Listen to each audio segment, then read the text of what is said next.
কথা আছে, মা কখনো চলে যায় না, সে শুধু রূপ বদলায়। একটা ছোট্ট ছেলে প্রতি রাতেই মাকে বলতো, মা, আমার খুব ভয় লাগে, তুমি আমার পাশে বসে থেকো। মা মুচকি হেসে বলতো, আমি সবসময় তোর পাশে আছি রে বাবা, তুই আমাকে দেখতে পারিস বা না পারিস। সময় গড়িয়ে গেল, সেই ছেলেটাই বড় হয়ে শহরে চলে গেল।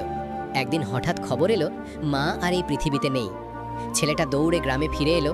মায়ের খালি ঘরটা দেখে নিজেকে আর ধরে রাখতে পারল না, ভেঙে পড়ে কাঁদতে লাগলো। হঠাৎ বালিশের নিচে একটা চিঠি পেল। চিঠিটা খুলে পড়ে এমন কিছু লেখা ছিল যা পড়লে আপনার চোখেও জল এসে যাবে। কিন্তু তার আগে একটা কথা, সেলিব্রিটিদের জন্য আমরা মিলিয়ন মিলিয়ন লাইক দিই, কিন্তু মায়ের জন্য কখনো লাইক বা সাবস্ক্রাইব করি না। আজ একবার নিজের মায়ের জন্য একটা লাইক আর সাবস্ক্রাইব করে দিন। আর আপনাদের জন্য একটা ছোট্ট চ্যালেঞ্জ, চোখ বন্ধ করে কমেন্টে শুধু লিখুন মা। দেখি কে কে এই চ্যালেঞ্জটা পূরণ করতে পারে। চিঠিতে লেখা ছিল,